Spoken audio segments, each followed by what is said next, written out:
Photo ರಹಸ್ಯವನ್ನ republic Kannada ಬಯಲು ಮಾಡ್ತಿದ್ದಂತೆ ಎಚ್ಚೆತ್ತ ಸುಜಾತಾ ಭಟ್ ಅನನ್ಯ ಫೋಟೋವನ್ನ ಹಿಡಿದು ಇವಳು ನನ್ನ ಮಗಳೇ ಅಂತ ಮತ್ತೆ ರಿಪಬ್ಲಿಕ್ ಕನ್ನಡಕ್ಕೆ ಹೇಳಿದ್ದಾರೆ. ರಿಪಬ್ಲಿಕ್ ಕನ್ನಡ ಎಕ್ಸ್ಕ್ಲೂಸಿವ್ ಸುದ್ದಿಗೆ ಸುಜಾತಾ ಭಟ್ ಸ್ಪಂದಿಸಿದ್ದಾರೆ, ರಿಯಾಕ್ಟ್ ಮಾಡಿದ್ದಾರೆ. ಸೊ ಏನೇನು ಹೇಳಿದ್ರು ಸುಜಾತಾ ಭಟ್, ಮಾತನಾಡಿದ್ರು ರಿಪಬ್ಲಿಕ್ ಕನ್ನಡದೊಂದಿಗೆ, ಏನೆಲ್ಲ ಹೇಳಿದ್ರು, ಈ ಫೋಟೋ ವಸಂತ ಅವರದ್ದಲ್ವಾ ಅಂತ ನಾವು ಕೇಳಿದ್ದಕ್ಕೆ ಏನೆಲ್ಲ ಹೇಳಿದ್ರು.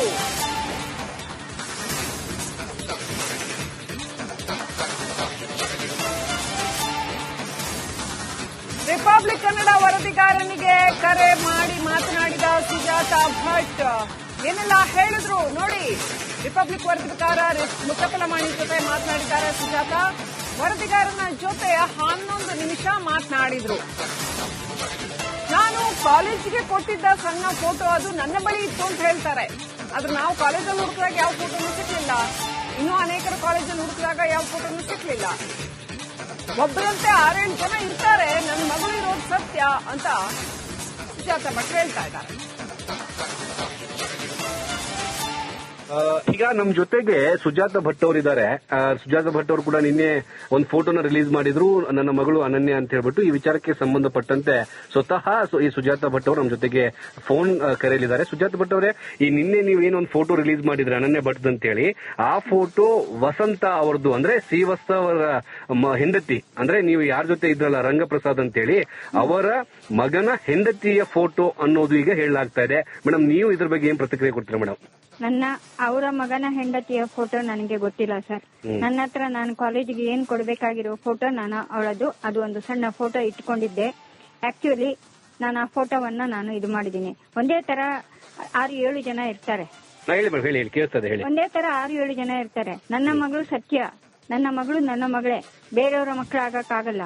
ಅಲ್ಲ, ಈಗ ಪ್ರಶ್ನೆ ಇರುವಂತದ್ದು ಏನಂತಂದ್ರೆ, ಈಗ ಇಷ್ಟು ದಿನ ಫೋಟೋ ಇರ್ಲಿಲ್ಲ ಸುಜಾತಾ ಭಟ್ ಅವ್ರ ಹತ್ರ, ಏಕಾಏಕಿ ಬಂತು, ಆ ಫೋಟೋ ಕೂಡ ವಸಂತ ಅವ್ರದ್ದು ಅಂತ ಹೇಳ್ತಿದ್ದಾರೆ.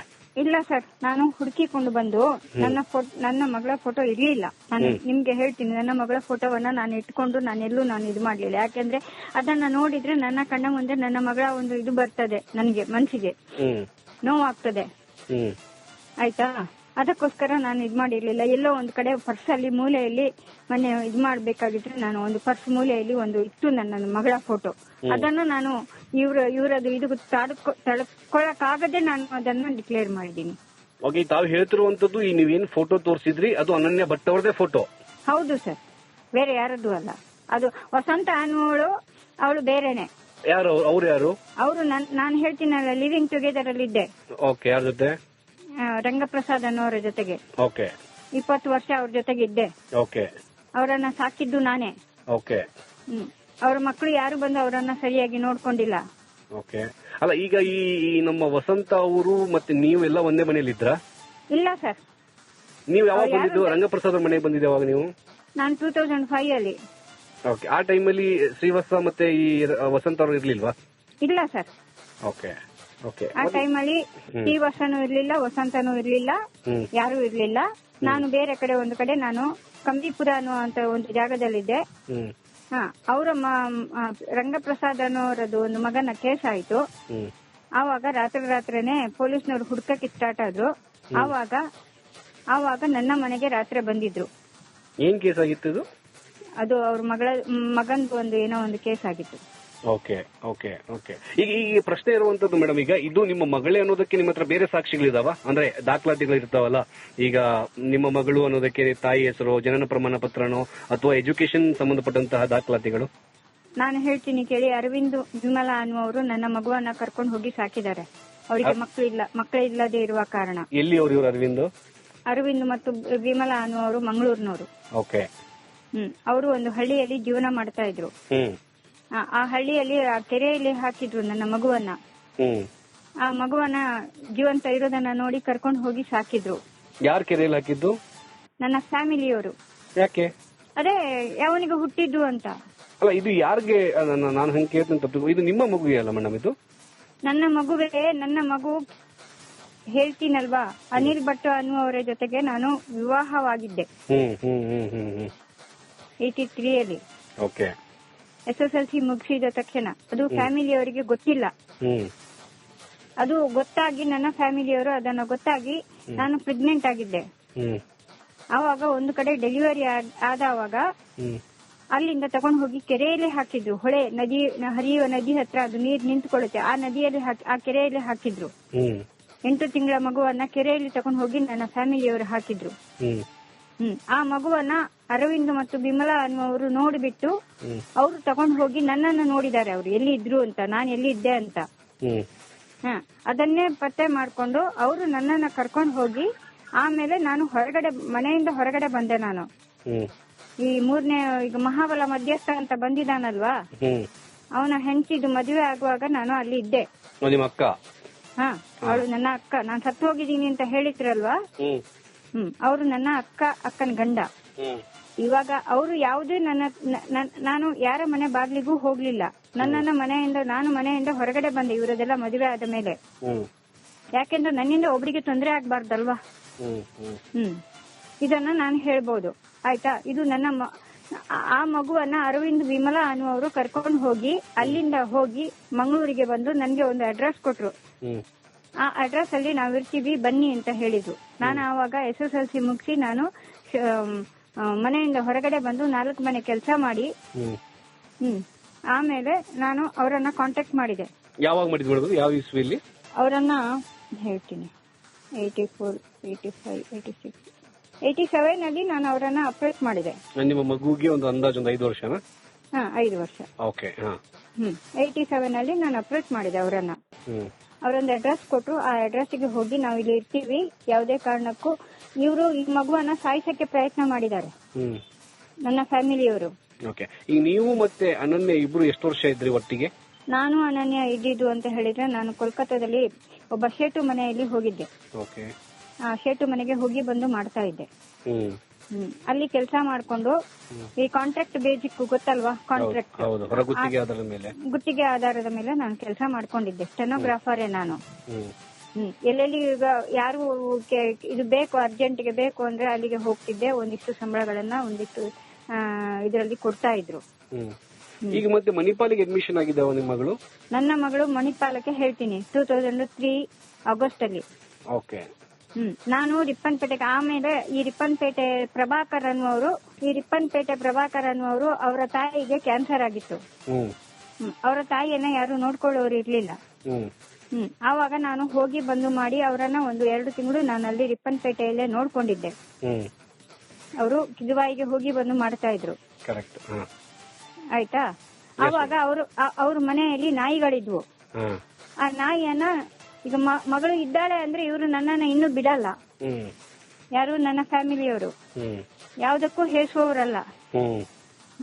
ಇದನ್ನ ನೀವು ಕ್ಲಿಯರ್ ಆಗಿ ಹೇಳಿ, ಯಾವ್ದಕ್ಕೂ ಹೇಸುವವರಲ್ಲ. ಆಯ್ತಾ.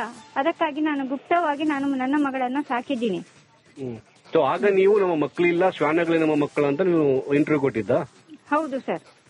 ಆಗ ನಿಮ್ಮ ಮಗಳು ಎಲ್ಲಿದ್ರು ಆ ಟೈಮಲ್ಲಿ? ಅರವಿಂದ್ ವಿಮಲಾ ಮನೆಯಲ್ಲಿದ್ರು ಆಗ.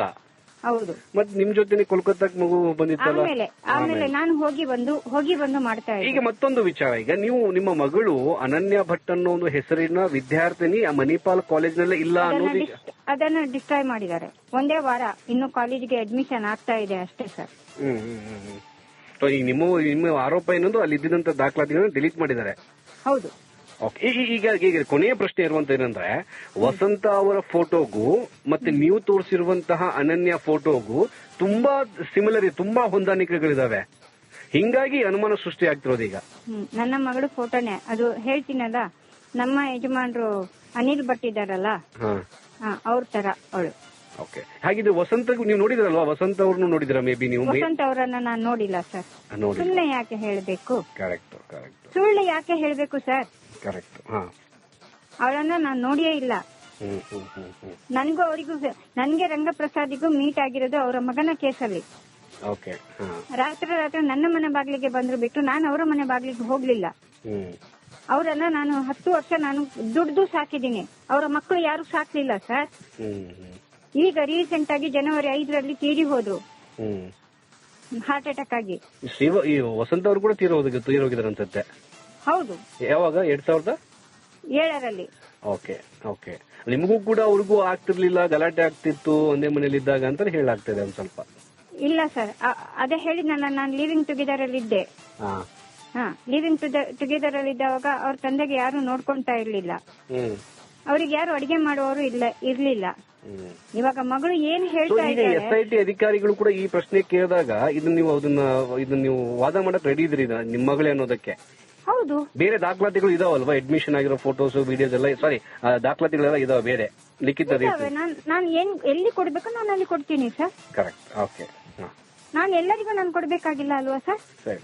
ರಿಪಬ್ಲಿಕ್ ಕನ್ನಡ ಕೂಡ ನಿಮ್ ಜೊತೆಗೆ ಇರುತ್ತೆ ಮೇಡಮ್. ಅಂದ್ರೆ ಈ ನಿಮ್ಮ ಇಂಟರ್ವ್ಯೂ ತಗೊಳೋದಕ್ಕೆ ನಾವು ವೇಟ್ ಮಾಡ್ತಾ ಇರ್ತೀವಿ. ನೀವು ಯಾವಾಗಾದ್ರೂ ನಮಗೆ ಇಂಟರ್ವ್ಯೂ ಕೊಟ್ಟು ನಾವು ಬಂದು ತಗೊಂತೀವಿ ಮೇಡಮ್. ಸದ್ಯಕ್ಕೆ ನಾನು ಇಷ್ಟಕ್ಕೆ, ಯಾಕೆ ಅಂತ ಹೇಳಿದ್ರೆ ಎಲ್ಲರಿಗೂ ನಾನು ಬಾಯಿ ಮುಚ್ಚಿಸಕ್ ಆಗೋದಿಲ್ಲ. ಕರೆಕ್ಟ್. ಕಾಲ್ಪನಿಕ ಅಂತೂ ಅಲ್ಲ ಮುತ್ತು ಅವರೇ, ಇದು ನಿಜ ಅಂಶ. ನನ್ನ ಮಗಳೇ ಅಂತದ್ದು ಫೋಟೋ 1000 ಇರಬಹುದು, 1000 ಇದು ಮಾಡಿದ್ರು ನನ್ನ ಮಗಳೇ. ಓಕೆ, ಥ್ಯಾಂಕ್ ಯು ಮ್ಯಾಮ್ ನಿಮ್ಮ ರಿಯಾಕ್ಷನ್ಗೆ. ಒಂದು ನಿಮಿಷ ನಾನು ಹೇಳೋದು ಕೇಳಿ, ಇನ್ನೂ ಒಂದು ಹೇಳ್ತೀನಿ, ನೀವು ಏನಾದ್ರೂ ಬೇಜಾರು ಮಾಡ್ಕೊಳ್ಬೇಡಿ ಮೇಡಮ್. ಯಾರು ನನ್ನ ಬಗ್ಗೆ ಅಪಪ್ರಚಾರ ಮಾಡಬೇಡಿ. ಯಾರು ನನ್ನ ಬಗ್ಗೆ ಇದನ್ನ ಇಲ್ಲಿಗೆ ಇವತ್ತು ಸ್ಟಾಪ್ ಮಾಡಿ, ನನ್ನ ಬಗ್ಗೆ ಅಪಪ್ರಚಾರ ಮಾಡುವಂತದನ್ನ. ಯಾಕೆ ಅಂದ್ರೆ ನಾನು ಬಂದಿರೋದು ನನ್ನ ಮಗಳ ಕಿರೀಟಲ್ ಸಿಕ್ಕಿದ್ರೆ ಕೊಡಿ ಅಂತ ಕೇಳಕ್ ಬಂದಿದ್ದೀನಿ. ಅದಷ್ಟು ಬಿಟ್ಟು ನಾನು ಬೇರೆ ಏನು, ನಾನು ಯಾರನ್ನು ನಾನು ನನ್ನ ಹೇಳಿಕೆಯಲ್ಲಿ ನಾನು ಯಾರನ್ನು ಬ್ಲೇಮ್ ಮಾಡಿಲ್ಲ. ಅದು ಹೆಂಗ್ ಡಿಕ್ಲೇರ್ ಮಾಡ್ತೀರಿ ನಿಮ್ಮ ಮಗಳು ಸತ್ತೋಗಿದಾರ ಅಂತ ಹೇಳ್ಬಿಟ್ಟು? ನಿಮ್ ಮಗಳು ಸತ್ತೋಗಿದಾರ ಅಂತ ನೀವ್ ಹೆಂಗ್ ಇದು ಮಾಡ್ತೀರ ಅದನ್ನ? ನಾನು ಡಿಕ್ಲೇರ್ ಮಾಡಕ್ಕೆ ನನ್ಗಾಗಿರೋ ನೋವು ನನಗೆ ಗೊತ್ತಿದೆ ಸರ್. Okay madam. ಓಕೆ. ನನ್ನ ಕೈ ಕಾಲು ಕಟ್ಟಿ ಹಾಕಿ ವಿವಸ್ತ್ರ ಮಾಡಿದ್ದಾರೆ, ಅದನ್ನು ಯಾರಿಗೂ ಹೇಳಕ್ ಹೋಗ್ಬೇಡಿ. ಇದಕ್ಕಿಂತ ಬೇರೆ ಏನು ಹಾಕಬೇಡಿ ಸರ್, ಹಾಕಬೇಡಿ. ಅವನು ಕೀರ್ತಿಗೆ ಅವನಿಗೆ ಹೇಳ್ತೀನಲ್ಲ, ಅವರಿಗೆಲ್ಲ ಮೂಕ ಪ್ರಾಣಿಗಳನ್ನು ಸಾಕಬಾರ್ದು, ಎಲ್ಲಿಯಾದ್ರೂ ಕಾನೂನು ಇದೆಯಾ? ಎಲ್ಲೂ ಓಡಾಡಬಾರ್ದು, ಎಲ್ಲೂ ಇರಬಾರ್ದು ಅಂತ ಕಾನೂನು ಇದೆಯಾ? ಇಲ್ಲ ಹಾಗೇನಿಲ್ಲ. ಇಲ್ಲ. ನನಗೆ ಯಾರು ಅನ್ನ ಕೊಡ್ತಾರೆ ಅಲ್ಲಿಗೆ ಹೋಗ್ಬೋದಲ್ವಾ? ನಿಜ. ಆಯ್ತು ಸರ್. Thank you.